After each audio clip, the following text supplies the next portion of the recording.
Okay, I guess we are live now. Hello, everyone.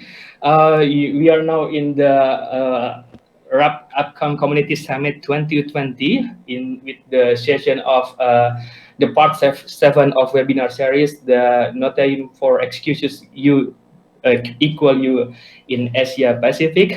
In the session entitled Connecting the Dots, Bridging Service Delivery Gaps with Demands Generations. So let me introduce myself. I am Adi Nugroho, or you can call me Adi. I am from Indonesia. I serve as one of the board members of Gewelina. Gewelina is the a national network for uh, gay men, MSM, and transgender women community-based organizations with over 80 community-based organizations across the countries. Um, for for AdCam, thank you very much for having me to be chairing these sessions. I'm glad to be joining again, although virtually this time. And because of the situations, but I don't think this is it's still giving significant contribution for us in terms of discussing the hot topic we have right now. So, with the topic that we are discussing in this session, some generations, particularly those that are utilizing digital media campaign to help increasing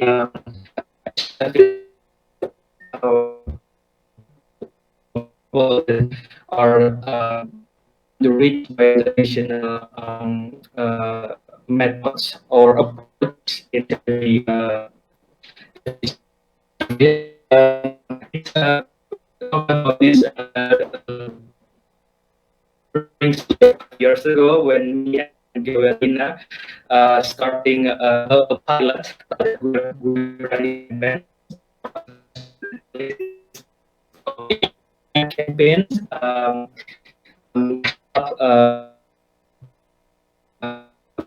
Was the first social media campaign initiated by we didn't have a lot of examples that we know, so all we did was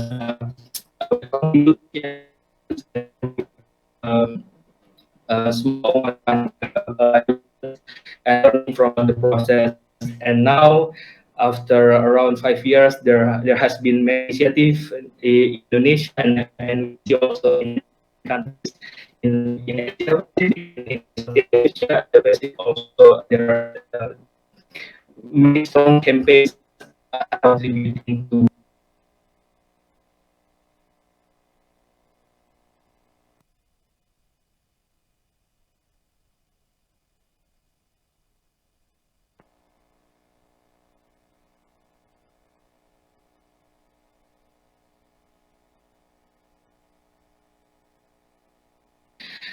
We have a range of speakers that are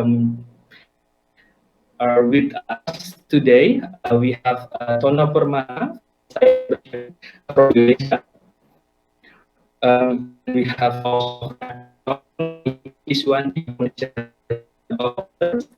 we have from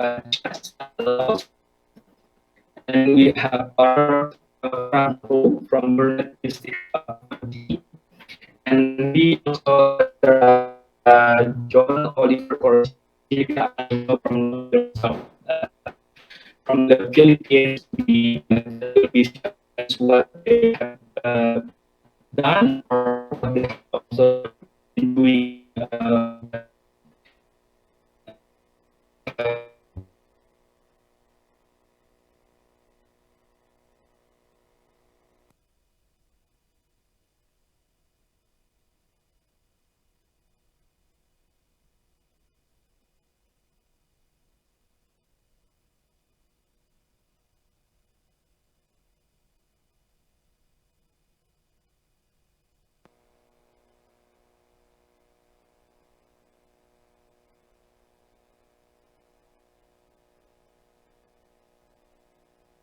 host will be Kang Tono Permana. Are you here, Kang Tono?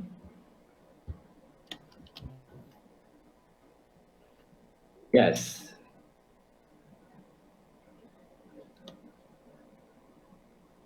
Oh, okay. Oh, we apologize. We have I'm, I've been told from the organization that there is internet problem. So, um, okay, and we need to stop the sessions. That's what the message I get. Because apparently the organizer is having problem to bring out the speakers to the main room because they are now in the backstage, in the virtual backstage of this platform.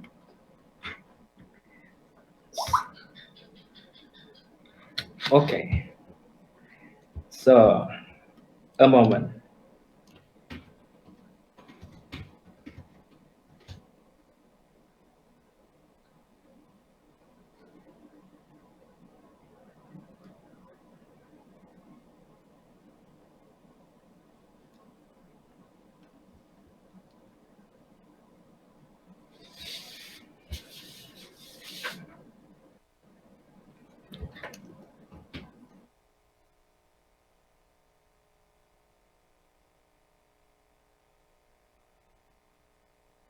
Uh, uh,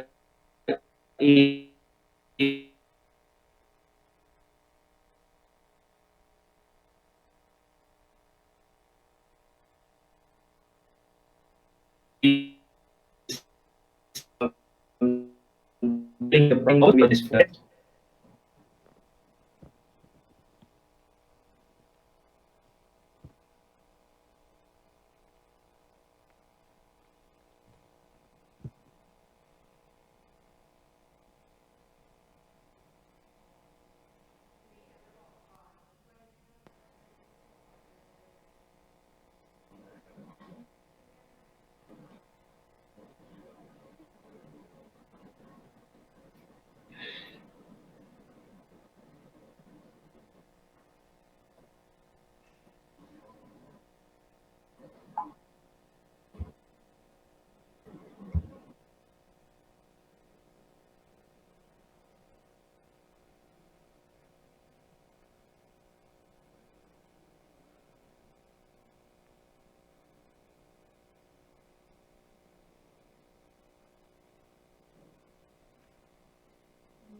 Again, we are so very sorry about the technical problem. It's it's a internet issue, of course. I mean, we kind of expected this, but hopefully this time we can run smoothly.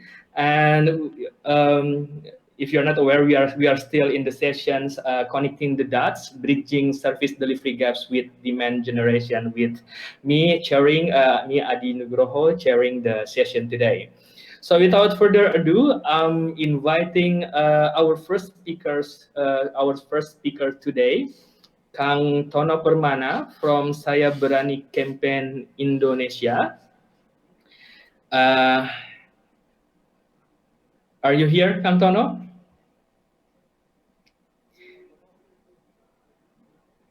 So Kang, let me just introduce you who Kang Tono is. Tono Permana is an HIV activist. Hi, now you are here. Hi, Kang Tono, how are Hi, you? how are you? I'm good. How are you? Finally, right? Finally. Okay. So before you start, I would like to let everyone know who you are. So I mean, I think even though, of course, you are not foreign to many of us. So Kang Tono is a Tono Permana, or I usually call him as a Kang Tono. Is an HIV activist that has been involved voluntarily with HIV response for almost 28 years. That's such a long time. So I'm old. yeah. I'm not saying that you do say. And he co-founded Gewel my organization, the organization where I'm being the board members. Gewel the National Network for MSMs and Transgender CBOs. And currently, he is serving as a program manager at Kasih Suetno Foundations, the foundation that is now handling the Saya Berani campaign. This is a national campaign that I think 3 years ago, ya Kang, Yeah. initiated by Unit Indonesia in collaboration with Ministry of Health. And then Yes. when it's already established, I think Kang Tono and his team is managing the campaigns and now become the leading, I would say, the leading campaign, HIV campaign in Indonesia, in nationwide. So Kang Tono, without further ado, the time is yours, please. Okay. Yeah. Thank you, Adi. Thank you, Adi, and hello everyone. I will ask Nikki to help me to do to present the PowerPoint presentations. So, actually, it's been a long time for me not to present my programs in the international event like this. So thanks to APCOM for this opportunity given to Saya Berani campaign. So now I try to present our efforts to share our experience on managing this campaign. Use social media and website best, or campaign, digital campaign. So like Adi said, 5 years, not actually 6 years ago, we start the Gue Berani campaign, which is for MSM and for MSM campaign. From there, UNAIDS in 2016 thinks maybe other populations and in general population also need this kind of campaign. So UNAIDS initiate and bring all of the HIV/AIDS activists to bring this campaign, to establish this campaign. I'm here to send this presentation on behalf of Saya Berani team now, Erlando, Bobby, and Mario, who prepare everything. Thank to them. But because they said the English is not really good, so they asked me to present this. Actually, social media campaign or digital campaign is really young people work, not for me. Okay, next, Nikki. So, we know, actually until now, this year, 2020, the situation is always like this. There's so many stigma, strong stigma about HIV, and also stigma about HIV related and HIV services So because of these situations, many people doesn't really want to access information, the right information, or they also doesn't really want to meet NGOs because they stigma the NGOs. So because of this situation, next, we can also see the NGOs still work very hard to reach key population, especially key population, gay men, transgender, drug users, and also the people living with AIDS, sex worker. But mostly, most of the people out there actually doesn't really know where they should obtain any information related to HIV and AIDS, and where they can do tests, test, do HIV test or STI. So in this millennial situations, I think only internet that become first choice for them to find information. So that's why we digital campaign is the best way for us to expand the program. But the problem, the donor is not really see this campaign as a good for the future. Next. So Saya Berani campaigns is actually uh, connecting the dots, like what we see here. When people in general, but they think they have a risk to for HIV to transmit infect by HIV, they will access the internet or social media.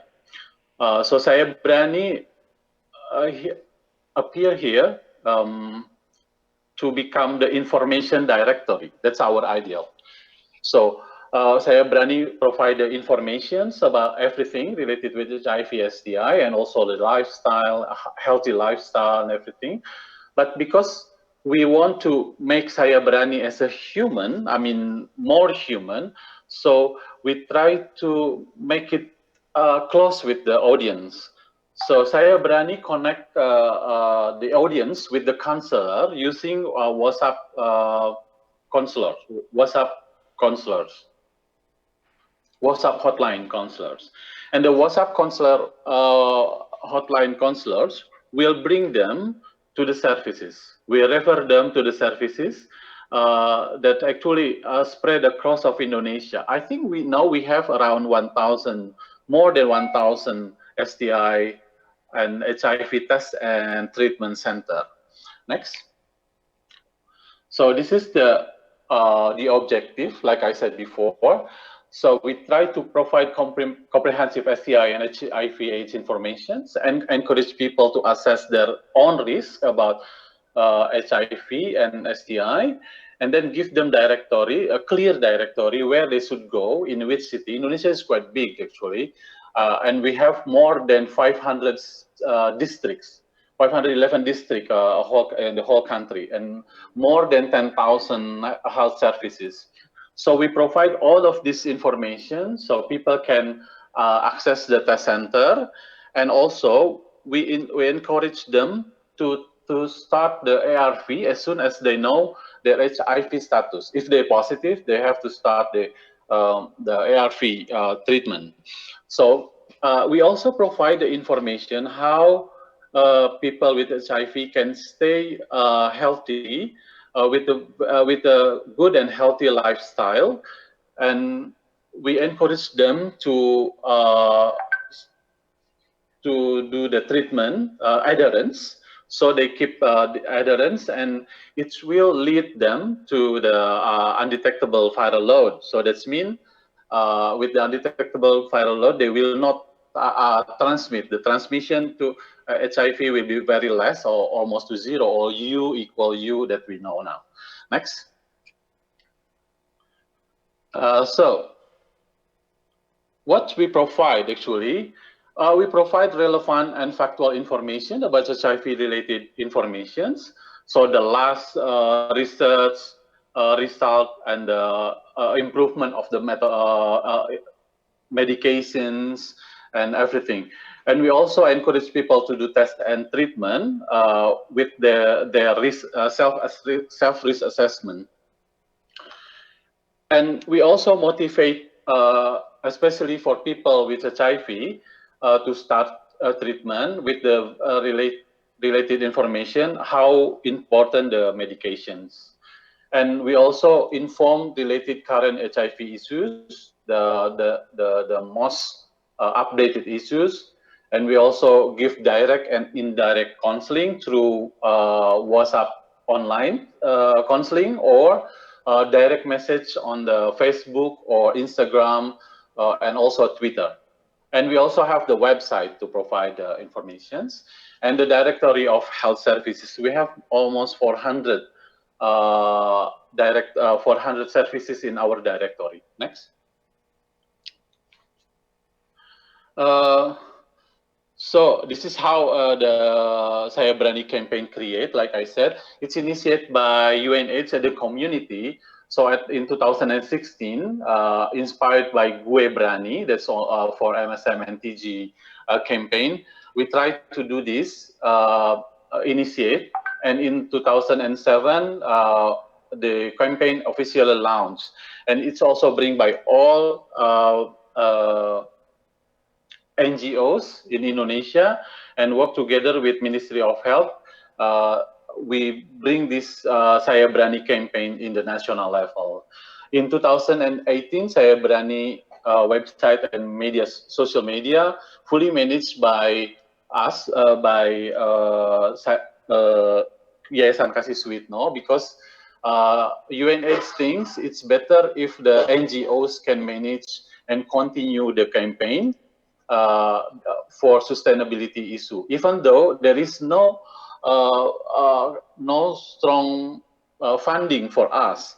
So actually this year we work based on voluntary method. So it's voluntary based project, not the project that support by big funding, for example. But yeah, since 2016, we see the interaction between audience and Saya Berani is increased, and it's very active. When we do live on Instagram, for example, there's so many audience with a lot of questions. So next. So this is how we work. Every year in January, we sit together. It's only 4 of us, actually 3 of us. So we make we think about the ideas for the whole years, what kind of material or issue that we have to bring in the whole years, and we make we find the informations through the internet. So all the materials actually mostly from the internet, and then we also see what is the target, the audience. So from there, we create the graphic design and photo or video, and then we upload at the social media, especially in the Facebook, Instagram, and Twitter. We only use Facebook, Instagram, and Twitter. And for the counseling, for the counselors, WhatsApp online counselors, we work with Jaringan Indonesia Positif or Indonesia Positive People Network, because they have a very strong link in the whole country. They have a lot of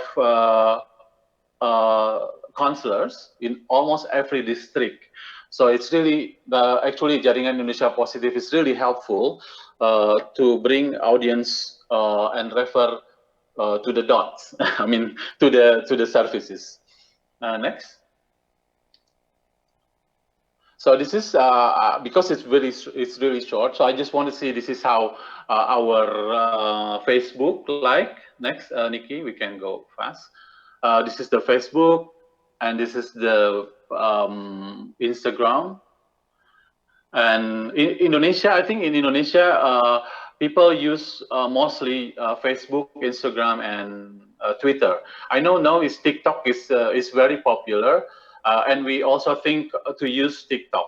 About another platform like Line. Line in Indonesia is not quite popular, but I think in the next year, we try to also use Line for the campaign. Instagram, and the last one is Twitter. And I can see that the Twitter user in Indonesia is still quite high, because when we posting something on the Twitter, when we tweet something in the Twitter, it's spread really fast among the audience. So this is the website. So like I said before, because this is a very voluntary base, and our audience, our followers, or who like us, is really what is this organic. So we don't use any kind of advertising, or because it's need funding for that. But because of the organics, we also you can see that the Instagram followers that we have now reached 10,700. So we can see what we reached until now. Next. So we have more than 15,000 followers on the Facebook, and 10,788 followers on Instagram. Next slide, Nikki. Thank you. And on the Twitter, now we have 800, around 800. And the unique visitor on the website is 11,000. So I see this is a very good opportunities for us if we use digital media campaign, because if we talk about the efficiency and effective, I'm really sure it's really efficient and effective. But once again, we have to make sure that the donor or whoever that support the social media campaign, that we need a professional people to run and manage this campaign, because if not, I don't think that we can continue the operations or managing the campaign. If you see the object, the next, we try to find how many people that we can bring to the test and treatment center. And because this is not project, we try to get this information using JIP data. So from this 6 months, April to December, or about 9 months, we can see almost 851 people access the WhatsApp hotline, and 78% of them access the test center, and 22 of them is not, because most of them is also already HIV positive, so they access the hotline because they need information about the treatment. So yes, it's not much, but it's quite good, yeah, actually. And I'm really sure because this 850 people reach and contact the WA hotline counselor. I'm really sure that 1,000 of them, after they contact us directly through their message to the Facebook or Instagram or Twitter, they will also access the services. But we never know because we don't track them, where they go and what they access. I think this is the lesson learned from us, from Saya Berani. I hope that all of us can learn, and we can attract also donor, that we need also support from the donors, because we cannot make it only voluntary based if we want to get the best result. And once again, with the very good information, I'm sure that we can bring people to the test center as soon as possible, and they can also start the treatment as soon as possible, and they can keep their adherence, and with their adherence, and then their viral load will be suppressed, and we'll bring them to U equal U. Thank you very much. Thank you very much, Kang Tono. Ya, terima kasih. Terima kasih Kang Tono for the very elaborative presentations. I'm happy to see how the Saya Berani is growing over years, and we will talk more about that in the discussion session, ya Kang. And now we move to our second speaker, from the hosting organization, which is AppCom, as a good friend of mine. So Nikki Suwandi, Nikki, are you here? Of course, you're here, right? Nikki is the communications. Hi, Nikki. It's not. Hi, Nikki. Hi. Apa kabar lagi? Nikki is the Communication and Demand Generation Officer of AppCom. He is hailing from Indonesia. He is a public relations graduate with over 10 years of experience in gay entertainment industry. And he used to be leading the Test JKT and Test GOG campaign, the national implementation of Upcom Test XXX flagship campaign for Indonesia. I mean, I would like to add that Nikki is the local champions that we have been really proud of, because starting with Gewel Ina, we met first time, right? You make me shy. Okay. Thank you for that. Okay, so Nikki, I mean, without further ado, the time is yours. Please share us what you have been doing. Thank you. So hi everyone. I'm going to try share my screen.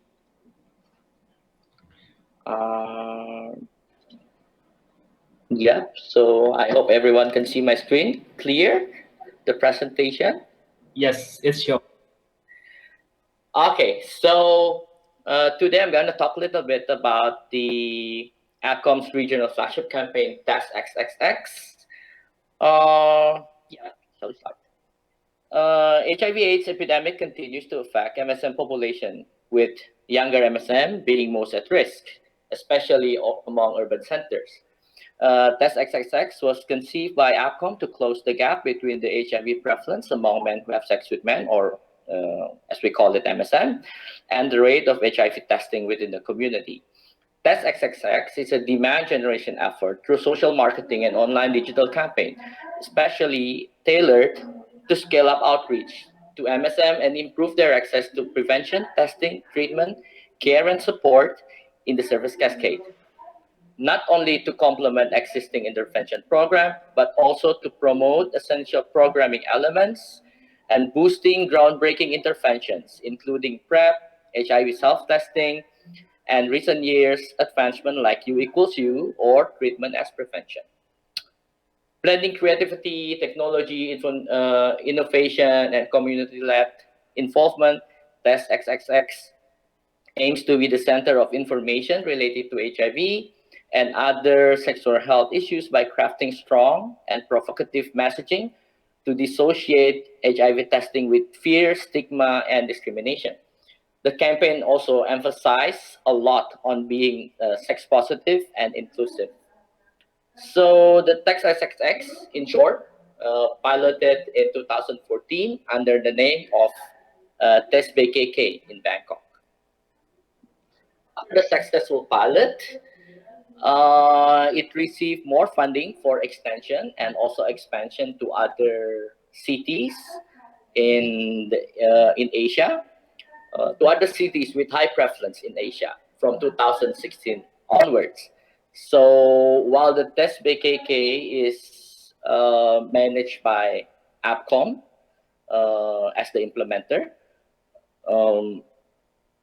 for other cities, we collaborate with many community organizations, or as we call it, country implementing partners, with technical assistance from AppCom. So in total, we got 7 cities: Bangkok in Thailand, Manila in the Philippines, and then Jakarta and Yogyakarta in Indonesia, and then we got Ho Chi Minh City or Saigon in Vietnam, Hong Kong, and we got the newest addition is Ulaanbaatar in Mongolia.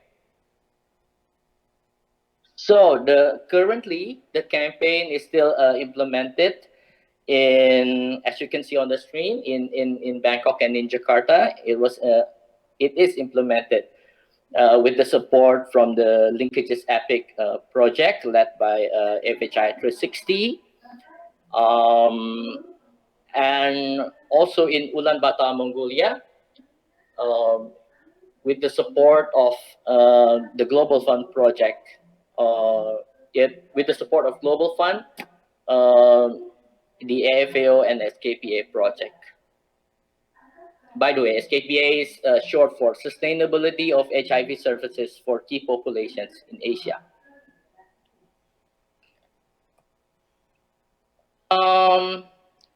Implementing the campaign, so we asked the country partner to develop partnership with MSM-friendly clinics.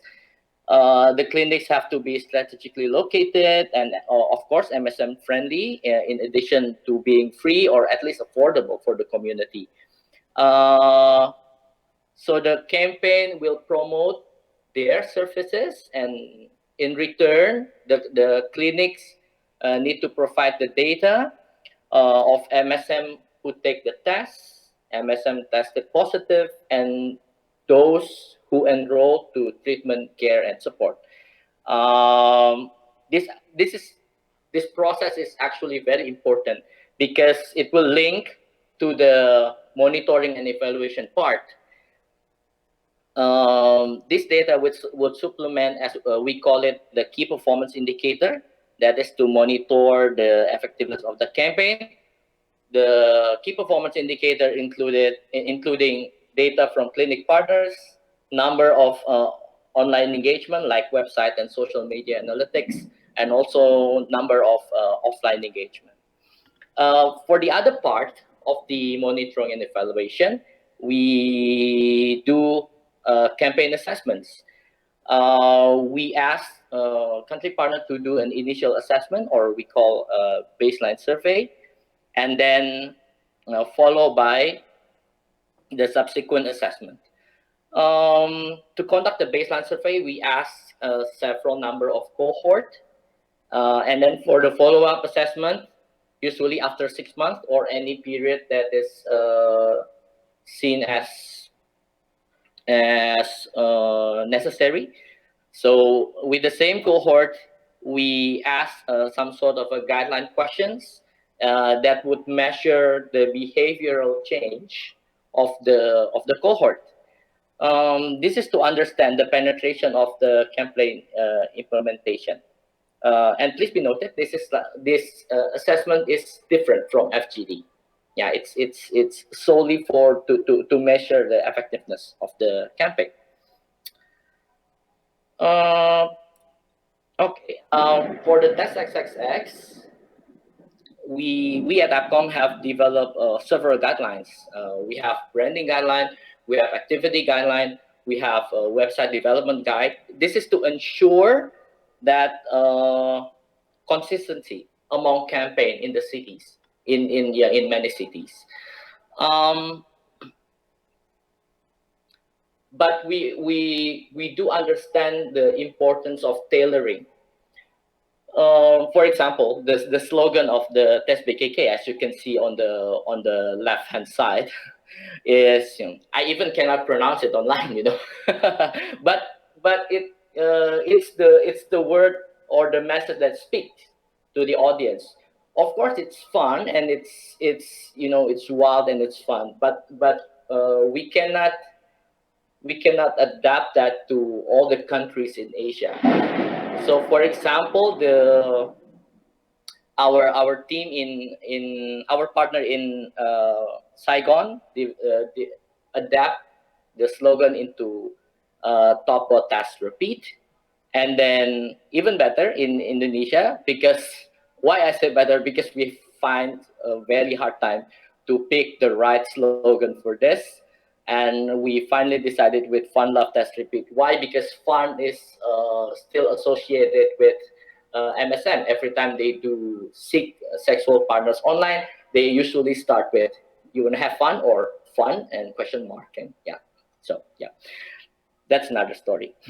Anyway, we also do the focus group discussion, this is like a very important part of the campaign, because the focus group discussion is the basic structure of all the activities, because we ask the community what they want or what do they think is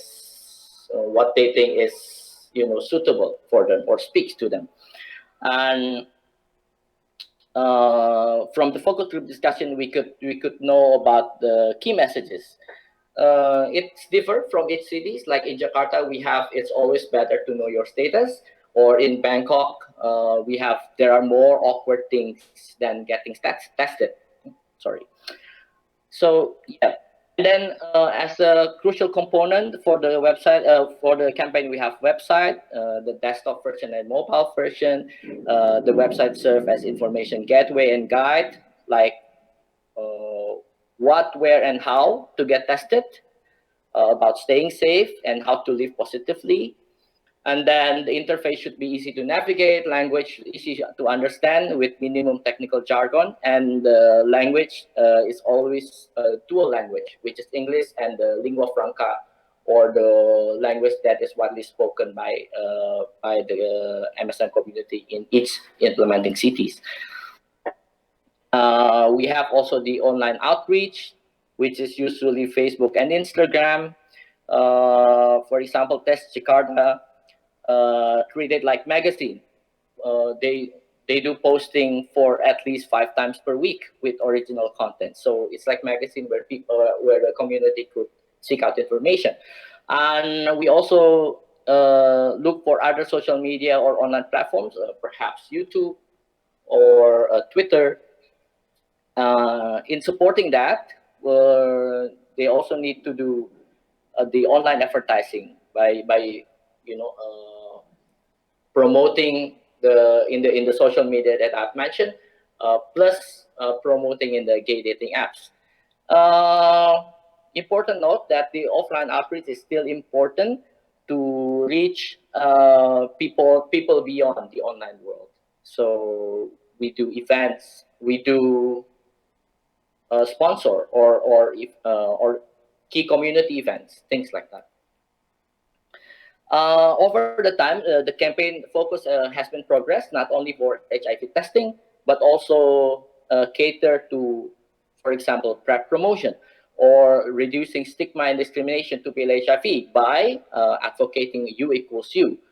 Because, by promoting U equals U, meaning we are also sending the message that by, being positive is okay, that it's not the end of the world, that people could still live a long, healthy life with same life expectancy as I would say normal people, like the whole people in the world. So yeah, there's nothing different with the advancement of the medicine right now. So everything will be fine. That's like the message that we're trying to send. So I'm sorry if I'm talking too long. So we get different approaches from across 7 implementing cities. Like in Manila, use follow-up communication to ensure people show up for testing, because personalized makes things special. Communities often marginalized and stigmatized needs the right approach. They're also at times sensitive. So we need the right approach, and also we have to be mindful that each country context is different. And for the second example is Test Jakarta enlisted bodies to support people who are hesitant about taking a test. Saigon customizing social media contents for different demographic of MSM. They use different language to cater MSM from different background. Like they would say different things to office worker, and they would say different things to students or to party goers. Jakarta use informal hotline for basic consultation and referral to other organization outside Jakarta, because Jakarta only serve for the city of Jakarta. Same like Saya Berani did actually. Manila made its campaign videos local and relatable. The Red Room video on the right hand side of the screen is like very memorable, because they do it funny, naughty, and also with sex positive message, but it's local. It's resonate deeply with Filipino audience. You can watch it on YouTube. Bangkok and Jakarta studied watch time drop of video series to avoid the same mistake in future video production by knowing the best time for the people to watch or analyze why a certain video like having less watch. Manila promoted its activation events by providing journalists with human interest stories. We also asked if our lesson is also our lesson is it's good to be open. Jakarta and Bangkok run creative events with various event organizers to attract different layers of MSM to get tested. By be open, we mean networking, collaboration, and always open to new ideas to reach new audiences. Because yeah, as probably you all know that we can be stronger together. Manila and Hong Kong mobilize students during university campus outreach to reach young MSM in a younger age bracket. Test Yogyakarta organized regular weekly mobile testing, sometimes paired with community-led activation events to mobilize communities from all walks of life. Jakarta work with human rights defenders to strengthen organizational resilience in hostile environments. Bangkok collaborated with industry experts who were already proficient in influencing gay demography to produce impactful campaign resources efficiently. This is, and I think the next part is very important. Bangkok, Jakarta, and Manila collaborate with a social media influencer, hundreds already by now, for smart growth of target audiences. It could range from celebrities or from within the community itself. And the last part, what we think is also good to be versatile. So by being versatile, meaning it's good for people to be adaptable and always looking for the new trends, following new trends, and look at the chance of what might work for the campaign. For example, Bangkok and Jakarta use an integrated online booking system to measure the move from awareness to action by having online risk assessment. The system could also track the customer journey from engagement to action, and also the chatbot system. Jakarta used online events as educational effort long before the pandemic. This could be like an online talk show, which is time and cost efficiencies, especially with the traffic in Jakarta, as you all know perhaps. So Test for UB in Mongolia used podcasts to reach new layers of young MSM audience. Bangkok and Test for UB use manga style illustration to promote health related services. This is also printed. Test Bangkok used a web series to build online community and affecting positive behavior change in Bangkok. With Gay OK Bangkok, the number of page view grows significantly. It was really a success, but sadly, when the Test Jakarta did it, they not received much success. So Bangkok developed a comprehensive harm reduction information as a response to campsite situation. As we all know, campsex is happening, but nobody still talk a lot about it. So a few years ago, Test BKK initiatives. Bangkok and Manila used YouTube card and end screen feature to translate video view into call to action. As you can see on the right hand side, after you watch the YouTube video, you have the button that will link you to the website. Bangkok and Test for UB in Mongolia used lifestyle content to drive wider engagement with health messaging. Straight up health information, sometimes can be boring. We should combine it with gay theme or fun stuff to engage more with the audience. And Bangkok and Jakarta added more focus on U equals U as part of its campaign to dissociate stigma and discrimination against PLHIV. Again, this is like very, very, very important. So our message to the MSM community is, be sensitive, be open, be versatile, and always stay safe. Because who knows, be sensitive, be open, be versatile. Who knows that love will probably knock on your door. And terima kasih. Thank you for the time. Sorry if I'm talking too much.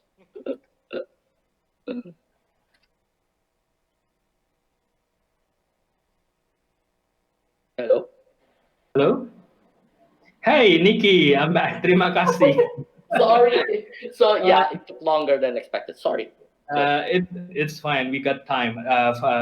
Thankfully, I'm so enjoying your presentations, and especially when you touch about tailoring the message. When having hard time with the tailoring the message in Test Jakarta, and I know You that were in the process. You were in the process. and that's bring back the memories, the hard time. Okay, we talk about that more later. Now I proceed to the third speaker of today, um, Latafan Sengdala from Chias, Laos. So Latafan Sengdala, or usually people call her Kai, took part in the research being LGBT at work. Laos mapping protocol, and also she was involved in the IBBS study in Laos. She is very excited to work in Chias as the demand creation officer under Global Fund's multi-country grant, the SKPA. That's the project that Nikki's mentioned it earlier, and she dedicating her work for a better change for LGBT community in Laos. Hi Kai, how are Hi, you? Adi. Are you ready? Yes, I'm ready. Thank you. Yeah, and the time is yours, Kai. Sorry? The time is yours. I mean, you can start. Okay. Okay. So I would like to share my screen to show Yes, my please. Yes, please. presentation. Okay. It's not showing. Okay. Starting? Yes. Now it's showing. Okay. First of all, I would like to thank to AdCom that give me a good opportunity to me to be a speaker in this summit. And okay, I will continue. For demand creation in Laos is really first time. It's like an innovation to promoting HIV prevention, HIV testing, and reduce stigma on people living with HIV on online campaign and access comprehensive health service for MSM and TT in Laos. And this program will implement in Vientiane for the first time. And our community shares, we know shares, but the full meaning is Community Health and Inclusion Association. Yes, we are a community-based organization in Laos, and we are the first CSO to implement activity on demand generation. And this activity will give MSMTT more easy to access health information and access to service, while also helping them to change their behavior to be healthier than before. Perspective of community and stakeholder. This project is new and interesting because promote and explain press and online digital campaign are new for the health sector in Laos. Like I said, this is the first time for Laos to combine digital campaign and health. And this project can respond community need and support them to access comprehensive health service. At the same time, we work with the partner like CHAS or Center of HIV/AIDS and STI, and Family Health International, that we have the same goal to promote this project to be the best internet for our community. The significance of demand generation to create awareness on HIV relief service. Demand generation is like a bridge to connect between MSM, TT, and healthcare services, online advertising, marketing, to make it easy for them to access the information about HIV prevention, PrEP, community-based screening, HIV self-testing, and both community and clinic testing. And strengthening linkage of MSM TT newly diagnosed with HIV to key population-friendly clinic for immediate initiation of ART.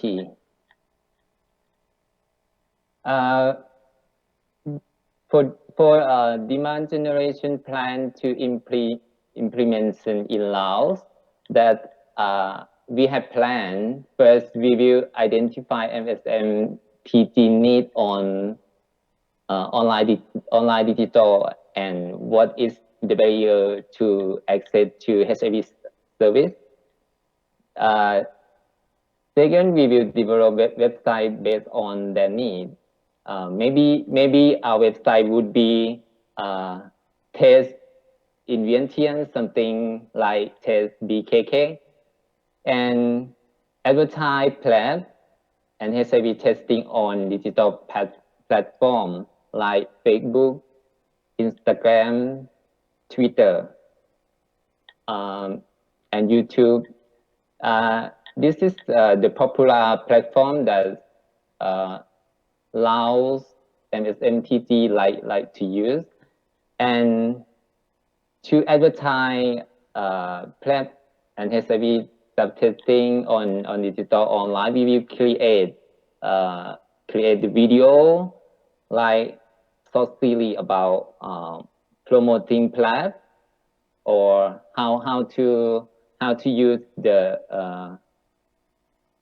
oral quick for HIV self-testing, and we will create a video about consulting with the doctor and sharing their experience about using PrEP with who have experience on that.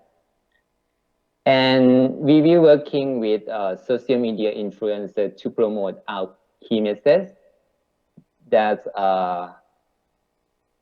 we will have the key message that can change that have MSM behavior and message for HIV self-testing. And we will do the workshop about photo story.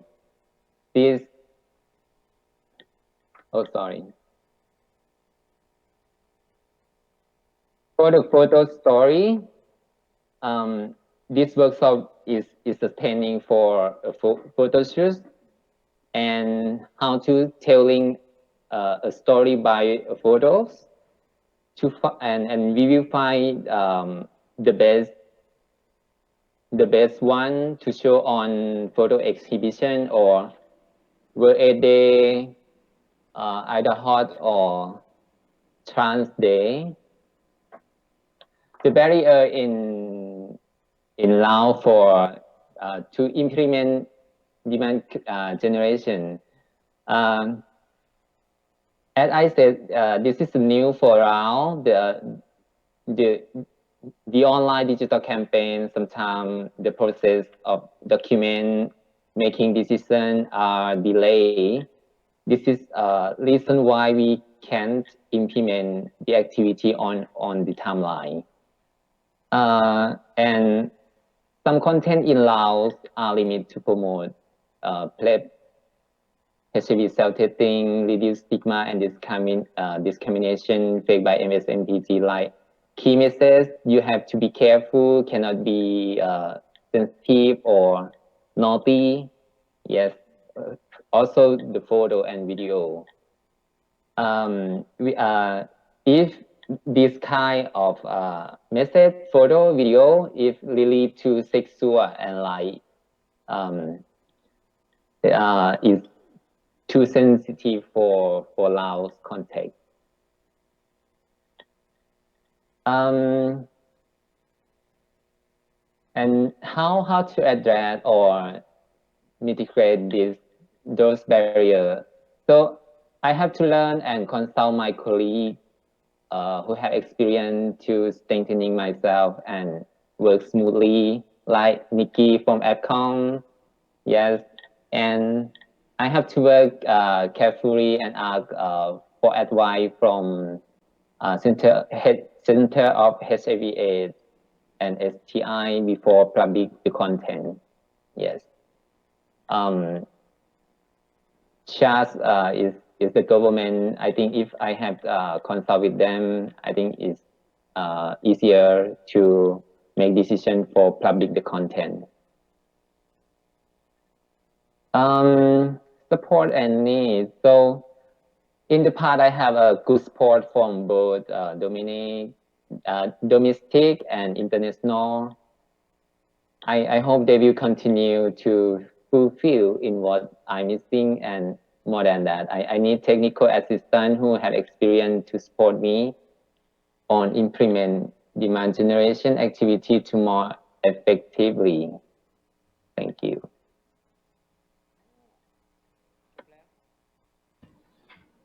Thank you, Kai, for the presentations. I understand that the campaign is about to start, and and using some lesson learned from the other countries, and then you try to make the local context in developing the campaigns. It's a really impressive. So we will get back to the discussion later, and now I continue to our next speaker, Parker Frank Ho from Burnett Institute, Papua New Guinea. Parker is an LGBTQ advocate and has been working with the key population in Papua New Guinea for the last 15 years. As part of the Burnett Institute, he is currently the project officer for the Global Fund's multi-country grant, the SKPA project. He is longing for community acceptance and better understanding of the importance of LGBTQ inclusion in Papua New Guinea. Parker, are you there? Hello. Hey, how are you? Very well, thank you. Okay. So are you ready? Yes, I am. Yeah, okay. Parker, the time is yours. Thank you. All right. Good evening, ladies and gentlemen. It's 6:30 here in Papua New Guinea. Thank you very much. I'll be sharing on my presentation on DG. Basically, on what DG is, what it is to me and my organization, perspectives of the communities and partners, and the barriers and how to mitigate barriers in regards to the implementation, and what other activities that we can do in regards to the digital campaign. Okay, so Yes, as my friends have all explained earlier on what SKPA is and the digital campaign, social marketing to increase demand for services for key populations. So basically, this is what the demand generation is to me and my organization. We see that demand generation is a much needed platform to reach our populations who are out in our communities that have not been reached by our intervention programs. So it will be seen also as a health information center that serves as for HIV and sexual information.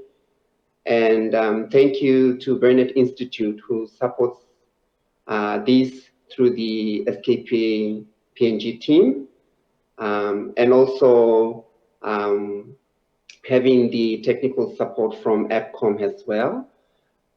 So we hope to help to increase the uptake of services for our key population community here.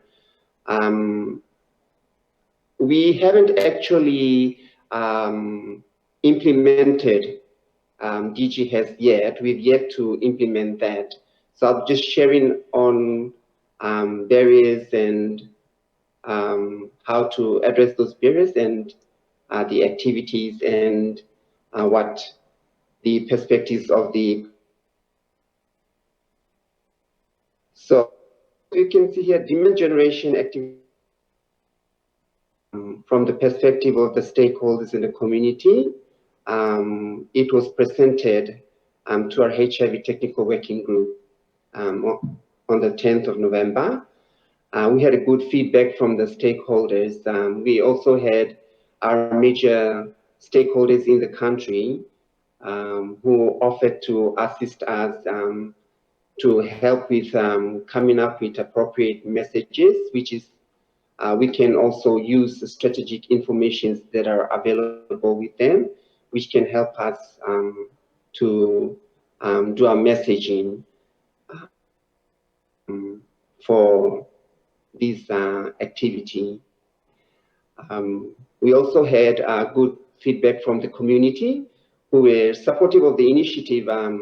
As I mentioned earlier on, they've shared the same sentiment that because we haven't reached much into our communities, this can also help to reach our peers far and wide in our country.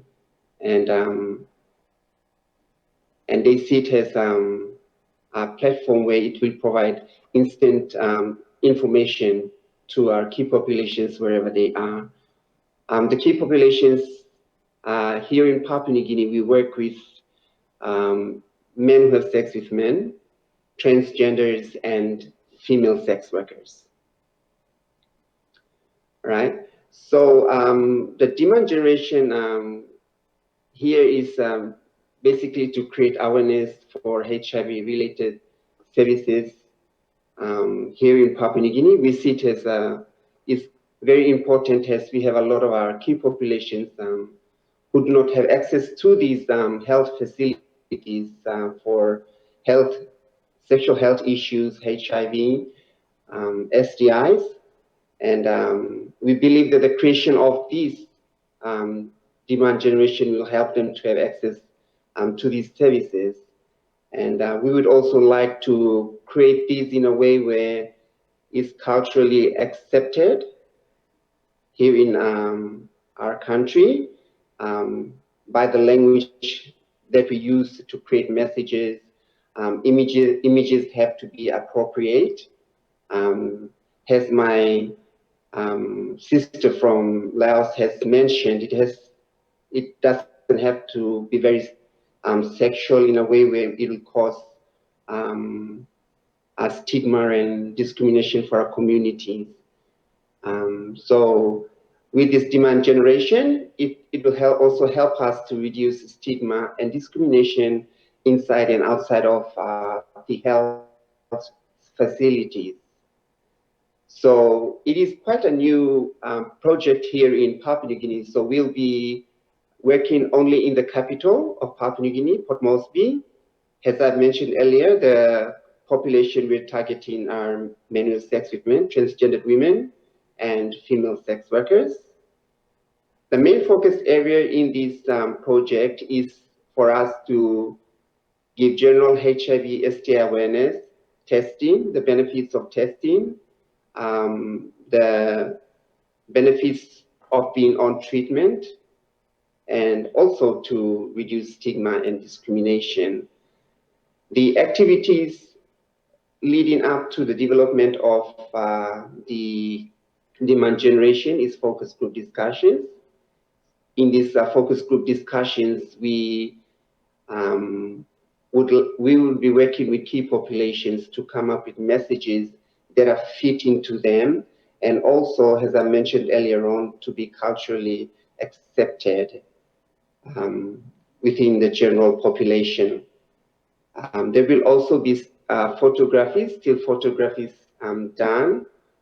There will be video shoots as well, and also this can be promoted through community events, and we also have the launching that will be happening. Some of the barriers of the implementation here in Papua New Guinea, as I've mentioned earlier on, the contents has viewed as culturally or religiously inappropriate. This may cause some barriers for the demand generation. The other barrier is the misunderstanding by the general populations. This seen as a couple of the major areas that we are bound to experience. So with regards to breaking down these barriers, we would, through our focus group discussions, we would like to create contents that are culturally and religiously appropriate, as we are very cultural people here and quite religious as well. So it will be appropriate for the general public as well, where we do not get to have a lashback, and creating languages that can be easily understood by the key populations and also our general populations. So the other venue of trying to mitigate barriers are also having to present the concept of demand generations to our partners, stakeholders, faith-based organizations, and community-based organizations. Because we have these organizations working within communities in and around Papua New Guinea and Port Moresby. We can use them as our partners or a bridge between us and the community that they serve, to have a better understanding of why demand generation is being developed. So to effectively implement this project, we will need the support from implementing partners, also stakeholders and community-based organizations, faith-based organizations as well. We will need a lot more support. We would really appreciate a lot more support from the faith-based organizations. Also supporting in engaging SKPA team in presenting project before, during, and after the implementation. So this is it, basically getting support from our partners, implementation partners and stakeholders, to engage our team to present the concept of this project prior to the demand generation happening. We would also like to do it during, so we keep on, and also after the implementation, so we keep on sending messages that it is important for our key population that demand generation is going to help them have access to health facilities. We would also like funding from partners and stakeholders to effectively implement this demand generation, and most importantly, creating that understanding with the general public to help us roll out demand generation in Port Moresby. And that's about it with my presentation. As you can see here, we have the SKPA team that is working with the Partnership Network Advocacy Consortium, giving them support and also helping build the capacity for our consortium. And that is all with my presentation. Thank you very much. Thank you, Parker, for the presentations. Yeah, it's been impressive, and I'm happy to see that the demand generation initiative is starting now in PNG, and seeing that during the beginning of the development that you already learned some lesson learned to develop specific campaign demand generations for that fits for people in PNG, right? Yes. Yeah, and we will get back to that later in the discussions. I would like to know more about what you have been experiencing during the process. But for now, I will continue with our next speakers. And from the Philippines, we have I would say, the combo duo of speakers from Love Yourself. And yeah, we have John Oliver Corsiga and also Raybert Domingo from Love Yourself in the Philippines. So hi, John. Hi, Raybert. Yeah. Everyone. Okay, good. So I would like to let people know who you are, and so John, known as Jo. It's Jo, right? Jo. Yes, Okay. J.O. I've been calling you John. I didn't know that. So Jo is a graduate of international relations. He got his first HIV test from Love Yourself in 2016, and soon after began volunteering for the organization as he was inspired by the atmosphere of its community centers. He now works full time with Love Yourself as the program manager for the Global Fund SKPA program. And accompanying JO today, we have Raybert Domingo. Raybert is a public relations specialist and community HIV advocate with educational background in marketing communication. He is currently the communication head of Love Yourself. So, Gio and Raybert, the time is yours. Thank you, Adi. Thank you, So, Adi. hello, good afternoon, everyone. So, Raybert and I will be sharing our presentation on the Safer Now HIV campaign in the Philippines. So, I'll begin the presentation and Raybert will follow me in the next few slides. So, we were introduced to from the Love Yourself organization in the Philippines, and Love Yourself is known here in the country for our community center model. And just a brief background, these 7 community centers that Love Yourself operates in Metro Manila and in the central Philippines contribute to approximately 17 to 18% of the country's total HIV cases diagnosed per year. So that's quite a significant amount. And we attributed this partly due to the organization's strong and active online presence. So across 3 platforms, that's Facebook, Instagram, Twitter, we have over 131,000 followers. And this brand of the organization, as depicted in our social media presence and campaigns, we're known for positive messaging that emphasizes self-worth, inclusivity, and sex positivity, among others. And I think this is what resonates among the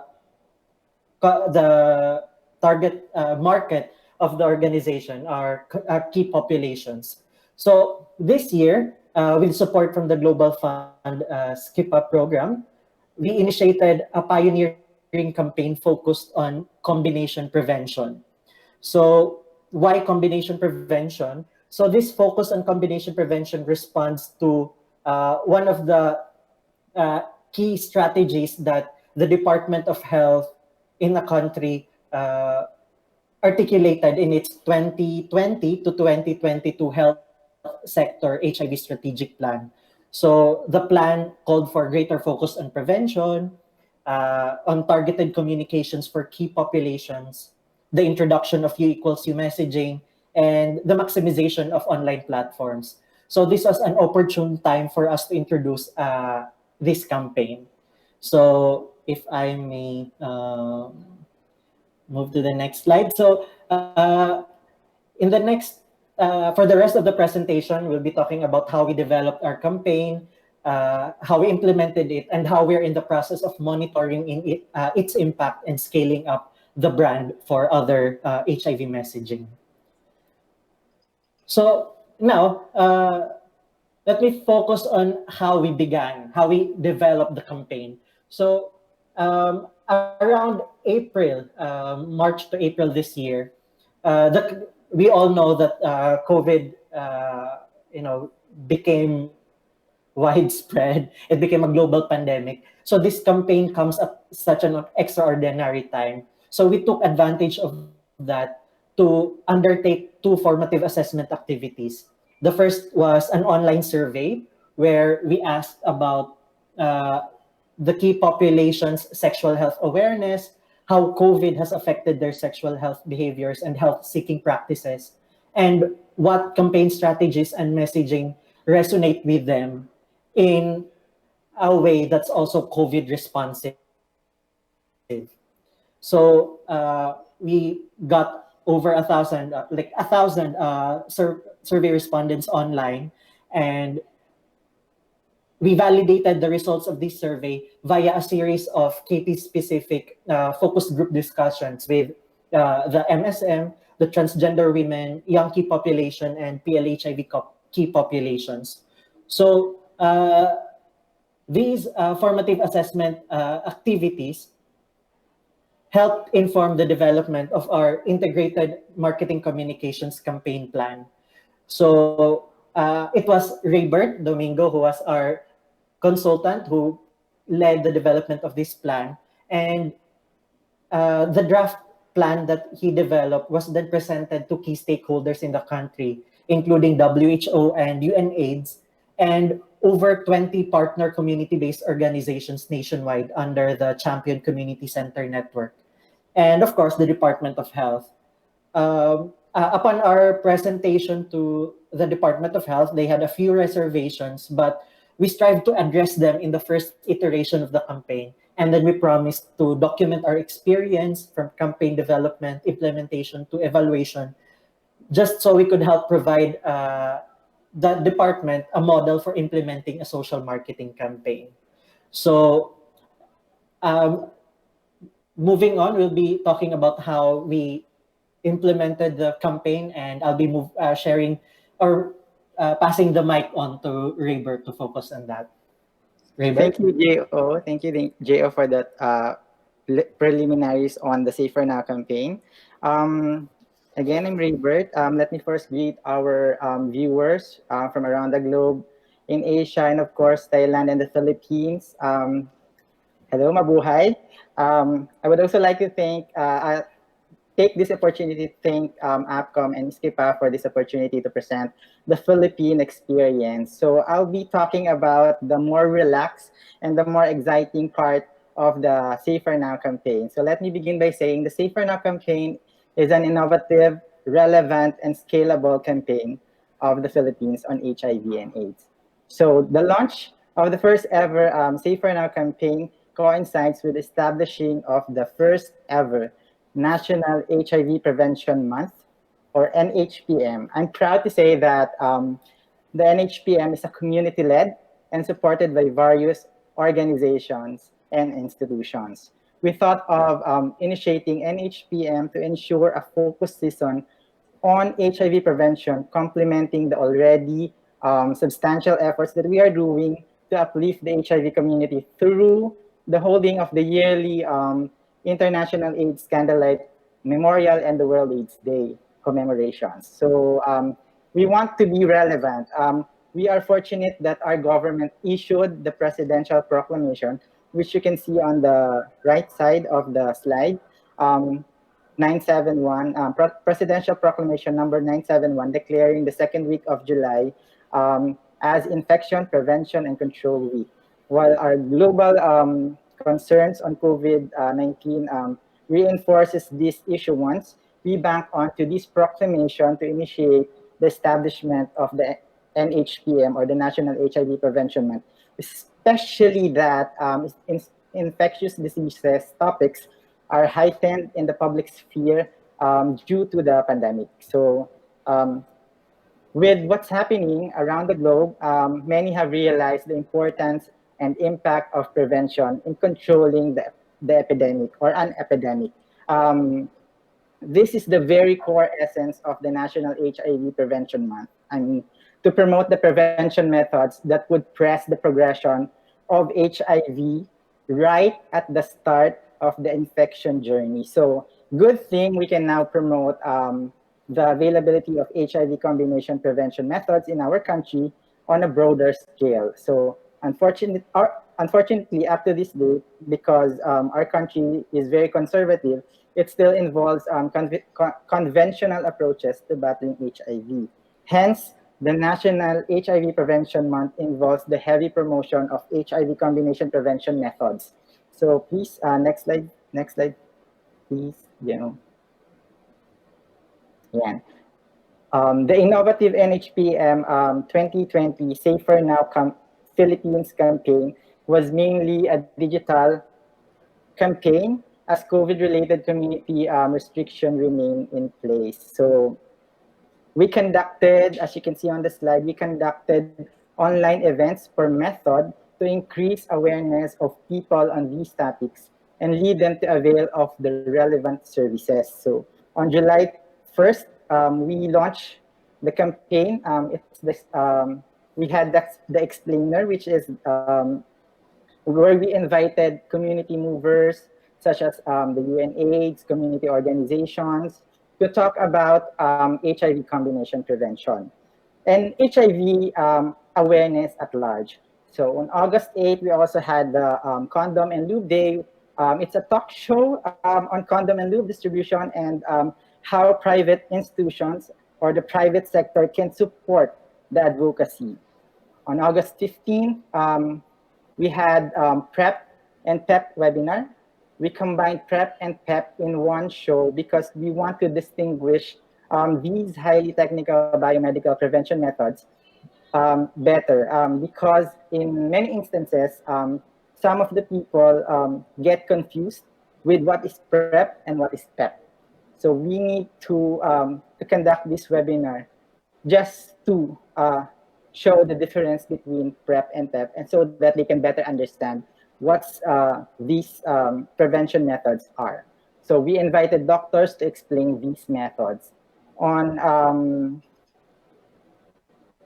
the following week, we had the U=U online dating show. This is very exciting and very relatable discussion on treatment as prevention. While it's a dating show, we highlighted here the concept of U=U or undetectable equals untransmittable with our host, Jabbar, who is a PLHIV advocate.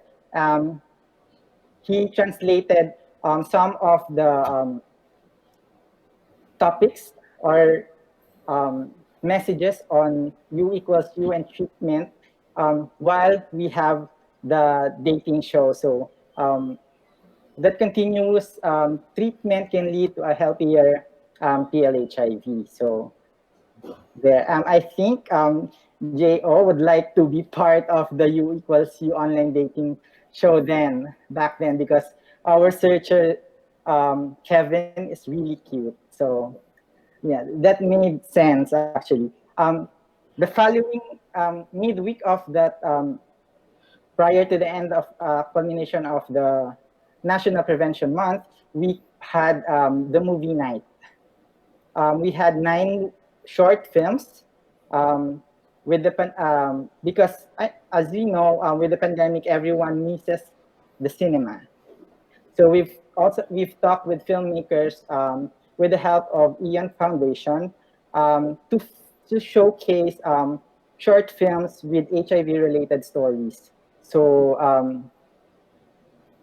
we are very grateful for the 9 filmmakers for sharing their pieces with us and with to the rest of our audiences. And lastly, for the online shows alone, we had the Never Have I Ever game show culmination. We concluded the National HIV Prevention Month with this interactive game show represented by key populations, influencers, and leaders in the community, like our UNAIDS country director, Louis Ocampo. So next slide, please. To become more relevant to our audiences, all these online shows were complemented with online engagement activities. So such as the Shoot the Rubber photography contest, wherein we asked photographers and photography enthusiasts to take photos of curated photos of condoms and lubricant, and to join our contest and win as much as 10,000 pesos. Their photos were accompanied with a message supporting the cause, and it's posted on their social media accounts. So I can proudly say that we have reached new audiences for this engagement alone. We also have an online contest for free PrEP for 3 months.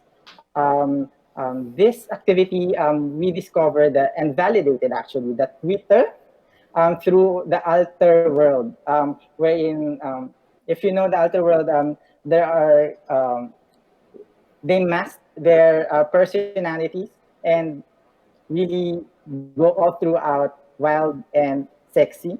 And there's a huge demand in these worlds. Or there are gay, there are MSM world, alter world, and there are also hetero alter world in Twitter. And with this huge demand on Twitter, actually, our newly established Twitter account for the National HIV Prevention Month shoot up to 1,000 in just 2 days.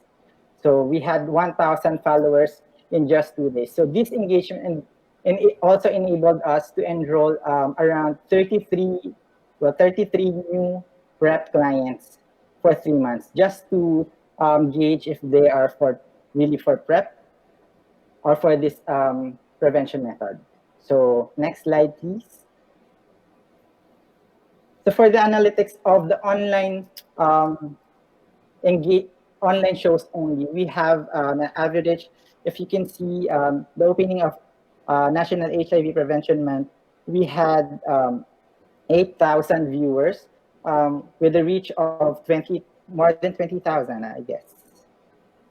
Yeah, more than 20,000, with an average of 4,000 viewers for across all platforms for all shows that we had.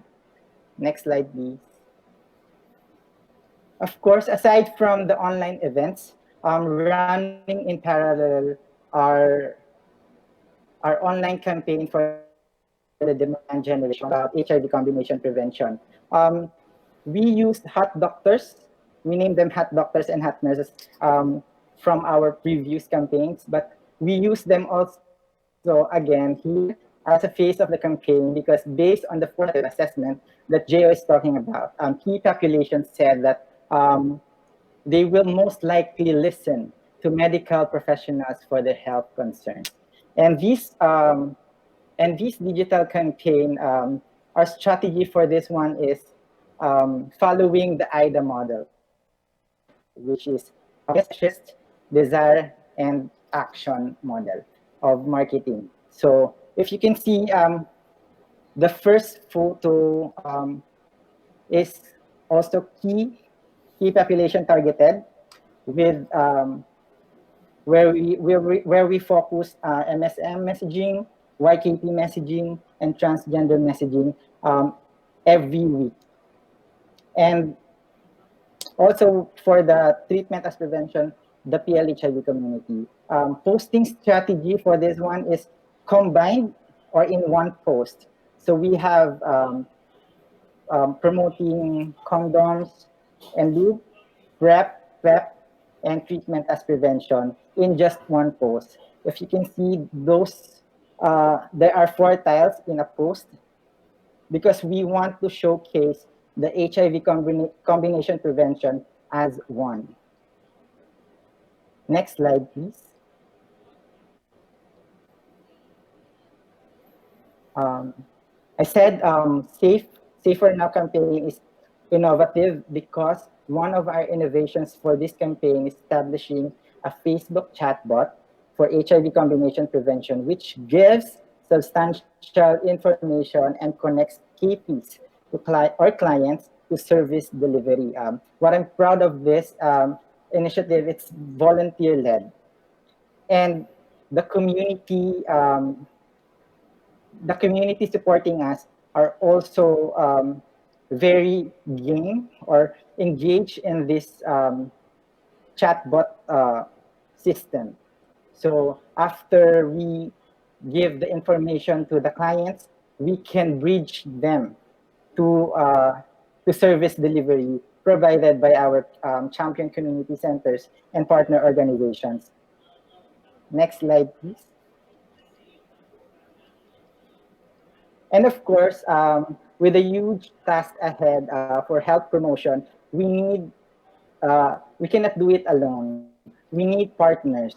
So the team took advantage of collaboration to ensure success and wider reach of our campaigns. So all these campaigns are also geared towards reinforcing our partnership with our advocacy partners. So there you go. We have sponsors that we can give giveaways to our participants during our online shows, our activations. So there. Next slide, please. Yeah. And of course, because of collaboration, our activities or the huge that's ahead of us makes much easier when we tap our local community organizations. So this they localize the campaign and put up various activations in their localities. So if you can see on the photos, that's actually represented the 3 main islands of the Philippines, Luzon, Visayas, and Mindanao. So meaning we have scaled up we localized our Safer Now campaign through our partners on ground, represented by the community-based organizations. So they did vlogs, regional online shows and contests, even pageant contests, which is very relevant in our country because many are following the pageant industry in this country. Local condom and lube distribution, PrEP Circle, which is a Facebook group, a closed group for PrEP users and advocates. So we also have printed materials and merchandises like this one, because we are COVID friendly, COVID responsive campaign. So we thought of all of those things. And I would just like to note that the community-based organizations are linked again to service delivery to ensure demand generation campaigns would actually lead to concrete actions and results. Next slide, please.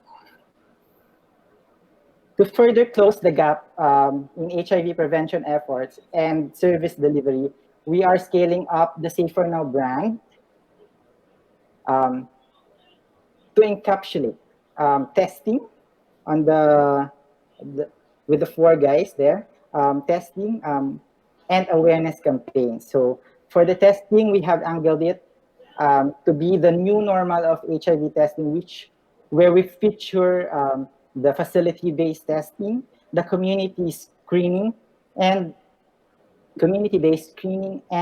the self-screening processes to know one's status. So in celebration again of the World AIDS Day, Love Yourself will hold the first ever Safer Now Summit 2020, flattening the HIV curve, because we also have the rising curve or the bell curve in HIV, not just in COVID. So this one focuses on that, an online conference to promote innovations in the HIV combination prevention strategy and share the advocacy to the global audience as part of the community's overall efforts for the World AIDS Day 2020.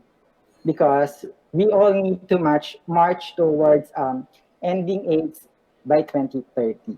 So let me just plug it here. It's December 2 to 4 at 1 to 3 p.m. Philippine Standard Time. So I hope we can catch it. Hashtag Safer Now Philippines Summit 2020. Last but not the least, we'd also like to take this opportunity to thank again APCOM for helping us in monitoring and evaluation of the initial Safer Now campaign. So APCOM, thank you. And to end, I know the pandemic besets us, blurring the view of the future, but I hope our determination drives us to soar above the challenges. We now have put in place pandemic enduring HIV awareness campaigns and services, bridging service delivery gaps and demand generation. We have adapted. We are still learning. And I'm certain that we will be safer now, not only in the Philippines, but around the world. That's all. Maraming salamat po, and thank you for listening. Thank you, everyone. Thank you, Salamat, Jo and Raybert, for the great presentations. I really love seeing a wide range of features that you have in your campaign. And it's been well known that Love Yourself has such a high standard in when it comes to utilizing online platform, right? I mean, I remember since like 5 years ago when we started piloting a campaign in Indonesia, I watched a lot of YouTube video of Love Yourself. Like, okay, maybe we should do this. Maybe we should do like this, something like that. Well, great jobs, guys. I mean, we will talk about that more later. And I think we now arrive. We have a couple minutes left for Q&A, for discussions. And I hope now, yeah, all the speakers already joining the room. Yeah, and again, thank you guys for sharing all the stories, the success stories, lesson learned, and it's really inspiring for us. And we have not so much time to left for questions. Let me check if there is a question from the online audience. If not, then I will use my privilege to ask questions. Okay, I think we have nothing coming in. So okay, then Kang Tono, I will start with Kang Tono. Okay, I will start with Kang Tono, Kang. The Saya Berani campaign. Can you hear me, Kang? You are unmuted. Yes. So because all the campaign, I think that other speakers presented are targeting specifically for MSMs and transgender women, while Saya Berani is quite the opposite. It's more targeting the general public, and that's why you are using Saya Berani instead of Gue Berani as the model that you used earlier that was targeting specifically MSMs. Maybe you can share a story, the reason behind that, why then Saya Berani was then decided to being used to targeting the more general public campaign instead of specifically for MSMs? Is there any country context that we should be aware, we should learn? Maybe. Yeah. Yeah, I think on our first discussion in 2016, the UNAIDS consultant at the time said, we can still see that some of the key populations, for example, we can see the MSM, the men who have sex with men, but not identify themselves as gay men, for example. They don't really want to access or connect to Gue Berani because, for example, if they open the website or the social Gue Berani social media in front of his wife, maybe, or his friends, they will ask, "What is that? Is this gay application or something else?" So I think Saya Berani not only targeted general populations, but also some hidden key population will also access Saya Berani. So with this very, very not really targeted or specific, I think a lot of people, not only general population, will also access. And also, in the last a few months, actually a lot of PLHIV also accessed Saya Berani and post all questions to our direct message or to our consult. Even though that we know Gue Bisa under Gue Berani already provide the information about positive people, right? Positive things. So yeah, we try to make it more general, but actually everybody can access Saya Berani. Okay, so it's related to country context because with the very specific targeting, there is still a certain group that left because of not feeling associated with the specific campaign, and this broader campaign can fill such gap. Is that Yeah. correct? Yeah. Okay. Yeah. Thank you, Kang Tono.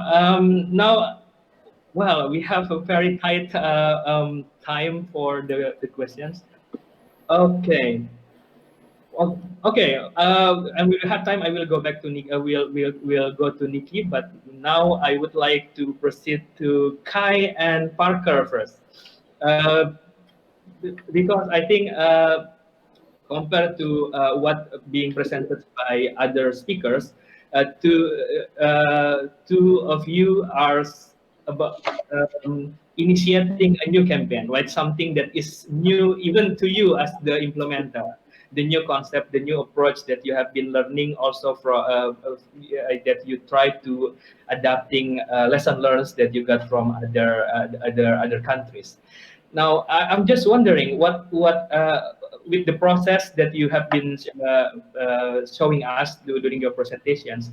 I mean, what are the country contexts that specifically now you already have at this space that you feel like putting as a letter in your future campaign you're about to, I mean, the campaign that you are going to develop? Is there any specific aspects that you already have that you will be, that you will be looking for the campaign? Can you please share? Maybe Kai first and then Parker. Okay, thank you, Adi. For the process that I try to plan to implement implementation of DT. Now is the starting of the process. At the first, I have to do SGD, but because the COVID pandemic, I cannot implement that activity, and now I still wait for consultation to help me on this campaign.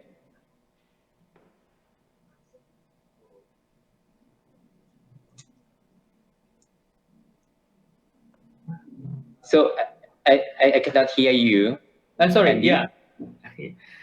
Right. You want what more? Okay, there's the consultation that you have received. The consultation in Laos is they also don't know how to do this process, and if I have TA from other country, or Nikki can come here and help me, I think is best, and I can move on. Okay, so there are some bottlenecks that because of the lack of experience, then more supports will come in handy to move the development even more in progress. Correct, Nikki? Please take the notes. you there. Okay, let's hope the pandemic will allow the travel. Okay, let's move to Parker. Parker. Can you please share us the country context, given the process that you have been through in developing the campaigns? Is there any country context that specifically suits for PNG for the future campaign?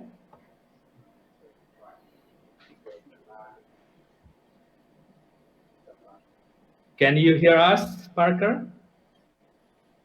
Sorry, I was on mute. Sorry about that. Okay. Yeah. Can you hear me now? Yes. With the country context, thank you. With the country context, Papua New Guinea has, we all know, I've shared this with Nikki a lot of times when getting stuck with my preparations. We have to do this digital campaign in a way where it's culturally accepting, like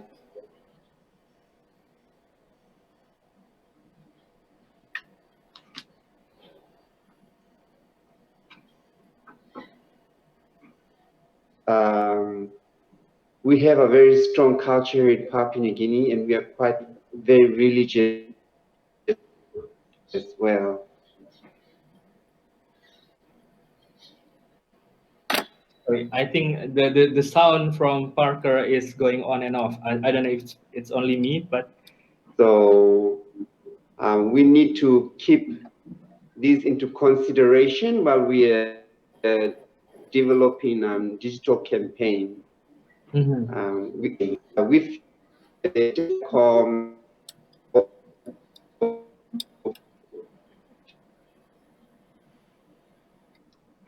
Okay. Parker?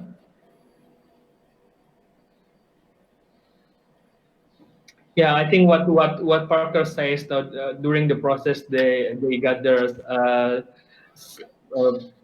several things to consider in putting features and strategies that they will implement. Sorry, can you hear me? Now, yeah, now we can. But you was missing out. Yeah. Okay. Maybe there is a pass because of the limited time. I think we got what you respond. Yeah, there's a connection problem. No problem, Parker. Now, please allow me to move to Jo and Raybert because there are questions come in.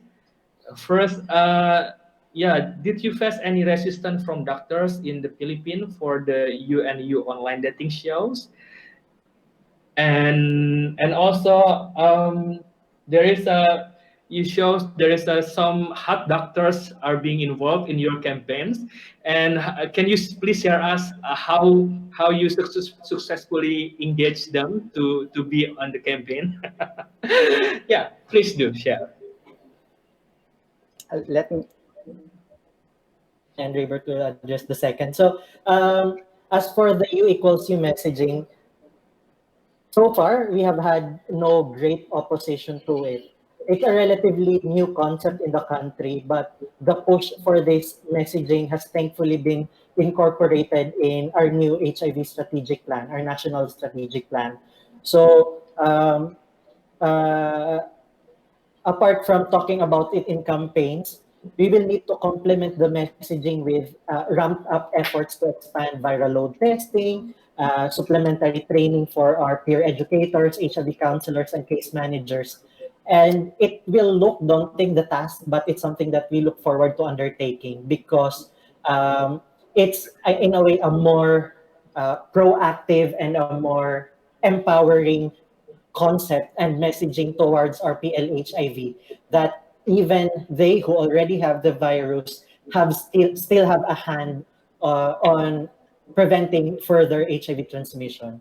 And thankfully, as I said, because it's part of the strategic plan, and the strategic plan was arrived at, was developed in a very consultative way. So the insights and the concerns of the medical community has in a way been addressed already on that stage. So with it being in the strategic plan, I think that we will not have more opposition in the future, and we can continue pushing through this messaging. Okay. Thank you, Joe. And Rybert, you have something to add? Yep.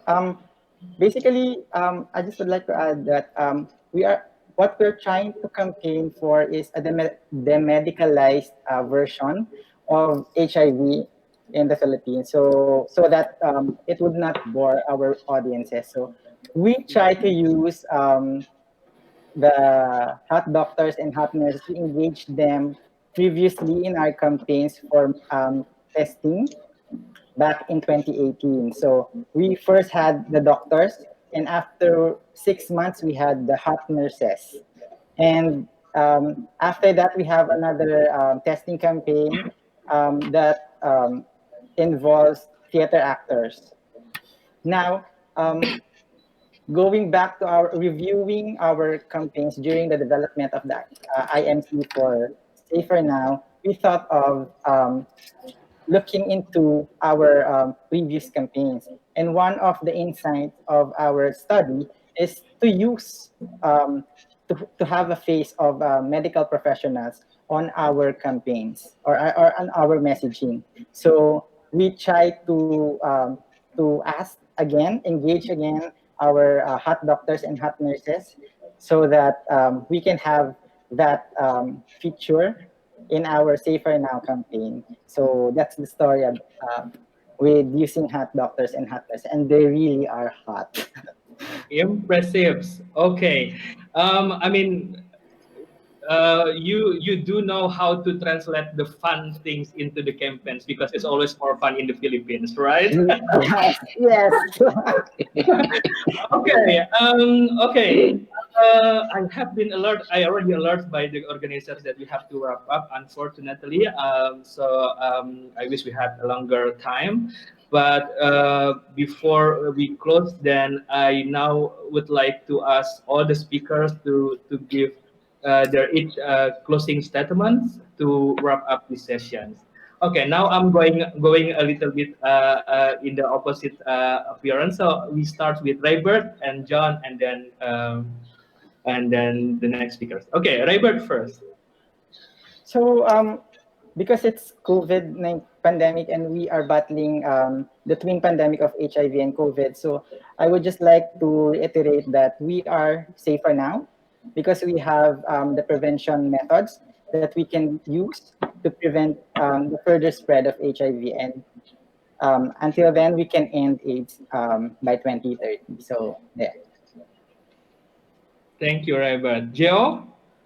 And for my end, it's just a pleasure seeing how communities step up to help bridge demand to service. And let's continue doing that so that altogether stakeholders, government, public, private, community can achieve 90-90-90 and end AIDS in 2030.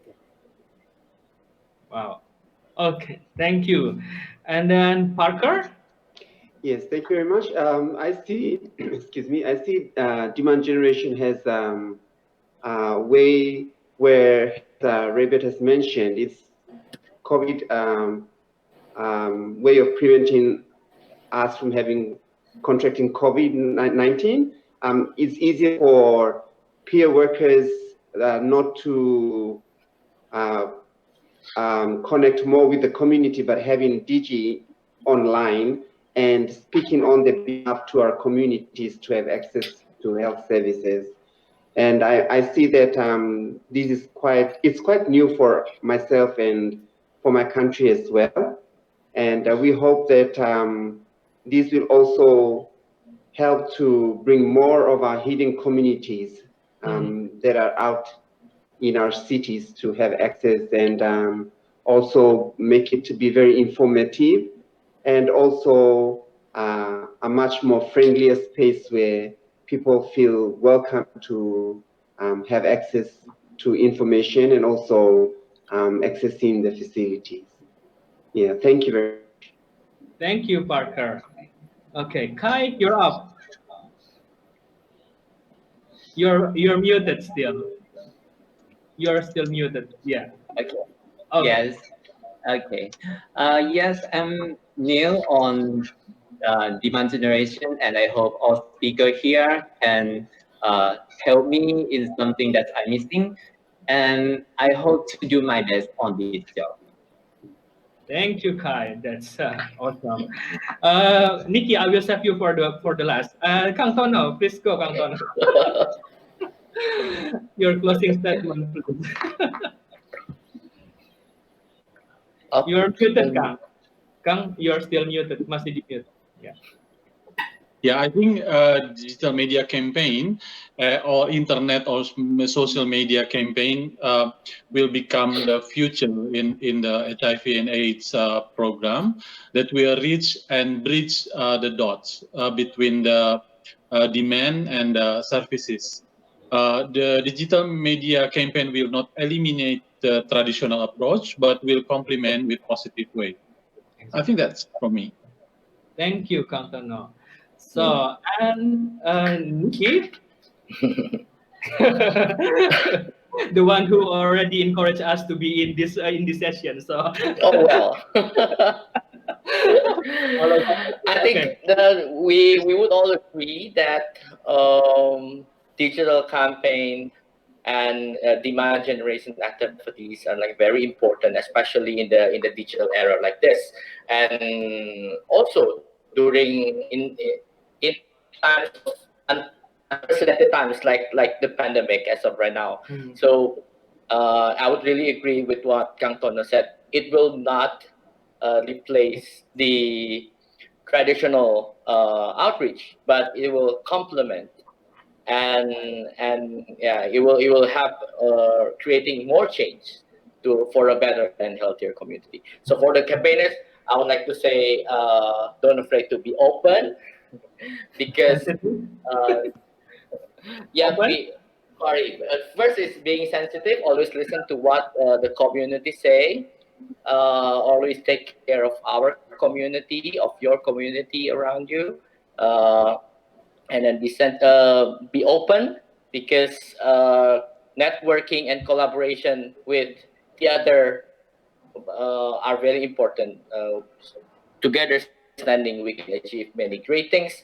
And the last, of course, be versatile. That means always adaptable, always try to find out what things would work, and always update to the current trends of what's happening in the world.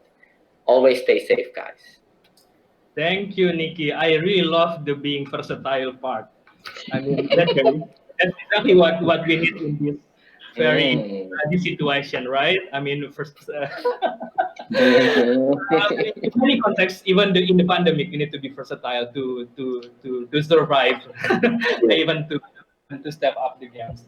So thank you again, everyone. Thank you, APCOM, for having me as the chair. And I'm sorry if there is I would like to apologize for all the technical problems, everything that makes a little bit inconvenience.